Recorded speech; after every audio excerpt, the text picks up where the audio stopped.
आज के इस विशिष्ट कार्यक्रम में नीमूबेन पधारी हैं। मैं दिल्ली और देश के व्यापारियों की तरफ से उनका स्वागत करता हूं। मेरे मित्र एपी रेड्डी जी यहाँ पर बैठे हैं। किशोर जी कहाँ बैठे हैं? किशोर जी वो किशोर जी पीछे खड़े हुए हैं। किशोर जी हैं, सुरेंद्र वत्स जी हैं और मेरे बहुत ही परम मित्र राजीव गुप्ता जी यहाँ पर बैठे हैं। सबसे पहले तो मैं नीमूबेन से और बाकी आप सब लोगों से माफी मांगता हूँ कि मैं प्रोटोकॉल तो ये कहता है कि मेंबर ऑफ पार्लियामेंट को मंत्री को रिसीव करना चाहिए, तो प्रोटोकॉल मैं निभा नहीं पाया। बहुत सारी मीटिंग्स थी और मैं चला तो सही समय पर था और गुड़गांव से यहाँ आने में 1.25 घंटा लग गया, तो मैं लेट हुआ, उसके लिए मैं माफी मांगता हूँ। हेम पांडे जी के साथ मुझे एक लंबे अरसे तक काम करने का मौका मिला है। डायरेक्ट सेलिंग में हमने कई विदेश यात्राएं भी साथ में की है और हेम पांडे जी का जो सेंस ऑफ ह्यूमर है वो जब वो सेक्रेटरी थे मिनिस्ट्री में तब भी ऐसा ही था, उससे पहले भी ऐसा ही था और उसके बाद भी ऐसा ही है। और हेम पांडे जी निश्चित रूप से मैं कह सकता हूं कि वो इंडस्ट्री के मेंटोर हैं और हेम पांडे जी ने बहुत मेंटोर किया है इंडस्ट्री को। इससे पहले कि मैं अपनी बात कहूं, मैं 2-3 छोटे छोटे परिचय आपको कराना चाहता हूं। मेरे साथ हमारी confederation of all India traders के, जो कि देश में 9 करोड़ व्यापारियों को रिप्रेजेंट करती है और 48,000 से ज्यादा ट्रेड फेडरेशंस हमारे मेंबर एसोसिएशन है अक्रॉस कंट्री। तो हमारी फेडरेशन के, हमारी कन्फेडरेशन के वाइस चेयरमैन श्री सत्यभूषण जैन जी मेरे साथ यहाँ पर मौजूद है, मैं उनका स्वागत करता हूँ। All India mobile retailers association के प्रेसिडेंट कैलाश लखियानी जी हैं। देश में 8 लाख रिटेलर जो मोबाइल के हैं वो उनका प्रतिनिधित्व करते हैं। कैट की हमारी नेशनल वाइस प्रेसिडेंट जो मुंबई से आई हैं अनुजा गुप्ता, जो एक लाइफ कोच भी है, वो यहाँ पर मौजूद है। मेरे दिल्ली के 2 साथी राजीव बत्रा जी जो टॉयज एसोसिएशन ऑफ इंडिया के चेयरमैन हैं वो यहाँ बैठे हैं। मेरे मित्र मुकेश तुली जी जो रियल एस्टेट डेवलपर एसोसिएशन के चेयरमैन हैं वो यहाँ पर बैठे हैं। तो ये सब हम कैट के लोग हैं और डायरेक्ट सेलिंग को हम अपना पार्ट मानते हैं। और मैंने तो बार बार मंत्रालय की मीटिंगों में भी पिछले 4-5 साल से मैं लगातार कह रहा हूं कि रिटेल ट्रेड के 4 वर्टिकल हैं। एक वर्टिकल कॉर्पोरेट रिटेल है, एक वर्टिकल हम है जो मेन लाइन है, एक वर्टिकल ई कॉमर्स है और एक वर्टिकल उसका डायरेक्ट सेलिंग है। तो इसी नाते से हम सब लोगों ने मिलकर के काम किया है और आज मैं इस बात को कह सकता हूं कि डायरेक्ट सेलिंग को जो रिकॉग्निशन मिलनी चाहिए थी वो अब धीरे धीरे माननीय प्रधानमंत्री नरेंद्र मोदी जी के आग्रह के बाद अब वो मिलनी शुरू हो गई है। डायरेक्ट सेलिंग की पॉलिसी बन गई है, डायरेक्ट सेलिंग के रूल्स बन गए हैं और जो एक्ट पार्लियामेंट में आया था जिसमें डायरेक्ट सेलिंग को एमएलएम के साथ जो इनिशियल जो आया उसमें एमएलएम के साथ जोड़ा गया। लेकिन मैं धन्यवाद करता हूं माननीय गृह मंत्री श्री अमित शाह जी का कि पार्लियामेंट में बिल आने के बाद, अमित शाह जी के इंटरवेंशन के बाद वो डिस्टिंक्शन उन्होंने खत्म कर दी और अब डायरेक्ट सेलिंग को एमएलएम नहीं माना जाता है। तो ये, लेकिन इसका प्रयास खाली कोई हम अपने नेताओं को तो ऐसा नहीं है, आपकी इंडस्ट्री में सभी लोगों ने बहुत काम किया है। मैं तो पिछले 15 सालों से इस इंडस्ट्री के साथ काम कर रहा हूं, तो मैंने देखा है कि आप सबने बहुत मेहनत से काम किया है। एक बात जरूर थी जो मैंने आज से 1.5-2 साल पहले कहा था, जब रोहित सिंह जी जो उस वक्त हमारे कंज्यूमर अफेयर्स मिनिस्ट्री के सेक्रेटरी थे, मैंने कहा था कि सरकार की मदद चाहिए तो आपको पहले परसेप्शन बदलना पड़ेगा।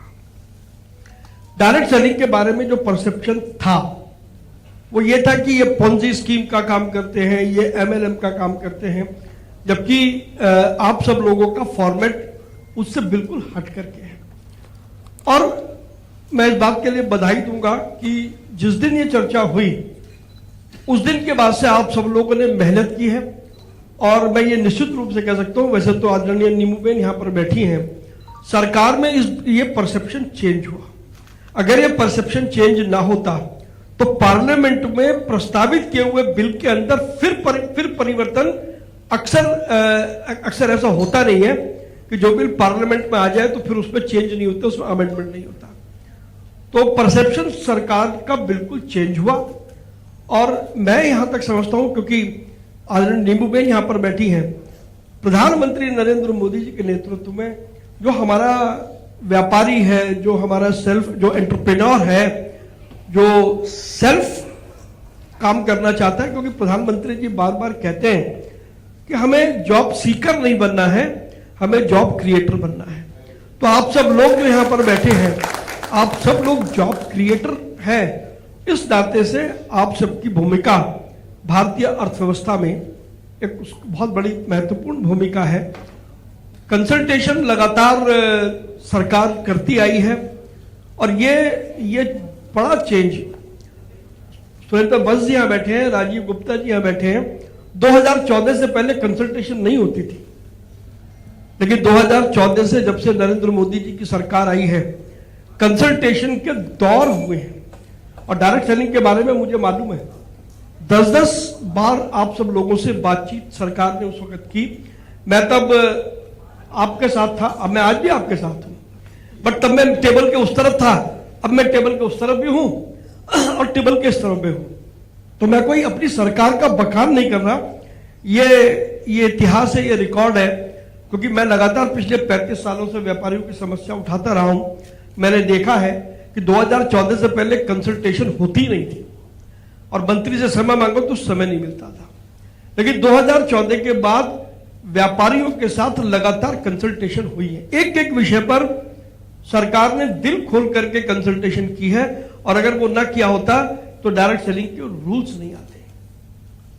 तो अभी जो बाकी थोड़ा बहुत काम बचा है, मैं आपसे यह आग्रह करूंगा, हम सब लोग तो आपके पूरी इंडस्ट्री के साथ में ही है, कि फॉर्मेट आप बना लें कि आपको अब बाकी क्या बच गया। आपका काफी कुछ बचा है, लेकिन क्या बच गया और उसको पाने का रोड मैप क्या है। जब तक हम ये नहीं बनाएंगे तो हम हवा में लाठी घुमाते रहेंगे, हाथ में कुछ आना जाना नहीं है। तो मैं निश्चित रूप से आपको ये कह सकता हूं कि इसको करने के लिए आप सब लोग सक्षम हैं। आप कोई भी रोड मैप बनाए, हम सब लोग आपके साथ पूरी मजबूती से पहले भी थे, आज भी हैं और कल भी रहने वाले हैं। Confederation of all India traders के सेक्रेटरी जनरल की हैसियत से मैं आपको ये भरोसा देता हूं कि जैसे कैट पहले आपके साथ खड़ा था, कैट आज भी खड़ा है, कैट कल भी खड़ा है। लेकिन अभी 2 दिन हमारा अशोका होटल में, कल हमारा 2 दिन का कन्वेंशन खत्म हुआ, जिसमें देश के सभी राज्यों के 350 से ज्यादा ट्रेड लीडर्स जो स्टेट की इकोनॉमी को चलाते हैं वो मौजूद थे। अंडमान निकोबार से भी आए थे, लक्षद्वीप से भी आए थे, और देश के सभी राज्यों से वो लोग आए हैं। एक बात पक्की है कि ये जो हमारे जो, वैसे तो नींबूबेन बैठी हैं तो, लेकिन मैं कह सकता हूं क्योंकि उनका मुझ पर विशेष स्नेह रहता है, ये जो रामलाल श्यामलाल का व्यापार है, यदि हमारे मन में कोई कल्पना हो ना साहब, इस रामलाल श्यामलाल को खत्म करना पड़ेगा, ये आप पक्का मान लो। नरेंद्र मोदी जी के शासन में रामलाल श्यामलाल तो नहीं चलेगा। दूसरा, अगर आप अपने को अपग्रेड नहीं करेंगे, मॉडर्नाइज नहीं करेंगे, डिजिटलाइज नहीं करेंगे, आप टेक्नोलॉजी के साथ नहीं चलेंगे, तो दौड़ में आप पीछे रह जाएंगे। फिर वो लोग दौड़ में आगे आएंगे जो जिनके पास टेक्नोलॉजी है, जिनके पास रिसोर्सेज है, जिनकी डीप पॉकेट्स है। तो कल फिर ये ना कहें कि क्योंकि हम कुछ नहीं कर रहे, दूसरा आ गया और हम इसी बात की शिकायत करते रहेंगे। हमने बाकी ई कॉमर्स के सेक्टर में हम लोगों ने जहां बड़ी कंपनियों को हमने निशाना बनाया, अभी सीसीआई की रिपोर्ट आई है, सीसीआई ने साफ साफ दो बड़ी कंपनियों को यह कहा कि इन्होंने गड़बड़ करी है। लेकिन उसके साथ साथ हमने ये भी कहा कि हमारे व्यापारियों को भी अपग्रेड और मॉडर्नाइज होने की जरूरत है, और हम उसके लिए एक एक स्टेट में जाकर के हम स्किल डेवलपमेंट के कार्यक्रम चला रहे हैं। टेक्नोलॉजी क्या है, हम मेटा के साथ हमने मिलके सोशल कॉमर्स, व्हाट्सएप को आप कैसे यूज कर सकते हैं व्यापार के लिए, हम उसकी वर्कशॉप चलाते हैं। मास्टर कार्ड के साथ मिलकर के हम डिजिटल पेमेंट का एडॉप्शन और एक्सेप्टेंस कैसे हो, हम वो काम करते हैं। स्टेट बैंक ऑफ इंडिया और देश की बैंकिंग से आपको कैसे लाभ हो सकता है डिजिटली, हम उस पर काम कर रहे हैं। ऐसे बहुत सारे काम हम पूरे देश में कर रहे हैं। तो मैं एफडीएसए को जरूर ये कहूंगा, हालांकि तो आप तो खुद ही टेक्नोलॉजी के ज्ञाता हैं, लेकिन टेक्नोलॉजी का जितना प्रसार आप अपने डिस्ट्रीब्यूटर्स के मध्य में कर पाएंगे तो वो आपकी इंडस्ट्री को उससे फायदा मिलेगा, ऐसा मेरा मानना है। तो आज के इस मौके पर मैं आपको बधाई देता हूं कि, लेकिन आपने शब्द बड़ा गलत यूज किया। जैसे होता है ना 13वीं,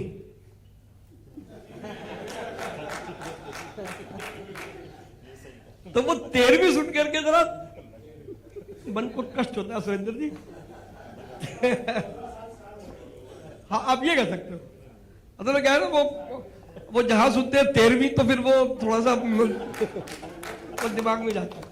तो आपने 13 साल सफलता के पूरे किए। मैं रेड्डी साहब को बधाई देना चाहता हूं।